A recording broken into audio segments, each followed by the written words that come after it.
Hi friends, எல்லோருக்கும் வணக்கங்க. பார்த்தீங்கன்னா நம்ம வேலையெல்லாம் முடிச்சாச்சு. எல்லாத்துக்கும் தண்ணி கேன்லாம் கொண்டு போய் போட்டுட்டு வந்துட்டேன். இப்போ பார்த்தீங்கன்னா இங்கே குணத்தூர் போகலான்ட்டு வந்தேங்க. எப்பவுமே நான் ஃபாரஸ்ட்டில் இருந்தனால எனக்கு இந்த மாதிரி காட்டுப்பகுதி ரொம்ப பிடிக்குங்க. இந்த மாதிரி மரம்லாம் இருந்தால் எனக்கு ரொம்ப பிடிக்கும். நல்லா காற்று, இயற்கை காற்று வாங்கிட்டு அப்படியே கூந்துக்கும். எப்பவுமே எனக்கு சின்ன வயசுலேருந்து இந்த மாதிரி இடம், இந்த மாதிரி ப்ளேஸ்னால் ரொம்ப பிடிக்குங்க. அதனால் இங்கே உட்காண்ட்ருக்கு. நல்லா காற்றடிக்குது. பாருங்கள், தலை எப்படி விழுந்திருக்கு பாருங்கள். தலை நிறையா விழுந்திருக்குது. பார்த்தீங்க, இயற்கை நம்மளுக்கு எவ்வளோ ஒரு இது இப்போ அற்புதம் பண்ணியிருக்குது.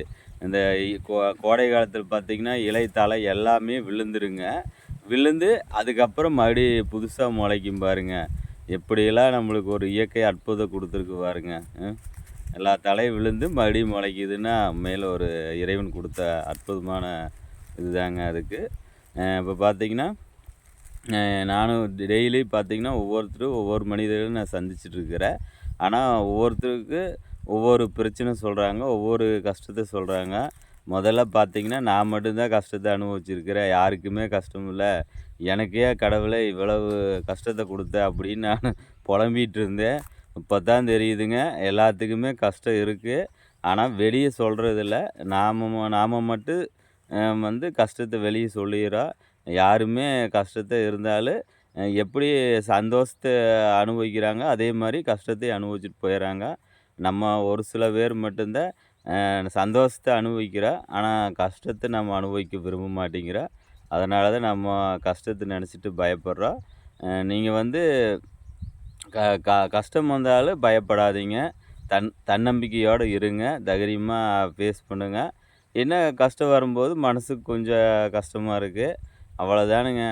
சந்தோஷத்தை எப்படி அனுபவிச்சிங்களோ கஷ்டத்தையும் நீங்கள் வரவேறுங்க. அப்போ நம்ம எப்பவுமே அதை ஒரு பாசிட்டிவாக எடுத்துக்கணும். என்னதான் நம்மளுக்கு துன்பம் வந்தாலும் அதை ஒரு பாசிட்டிவாக எடுத்து நம்ம போயிட்டே இருக்கணும்.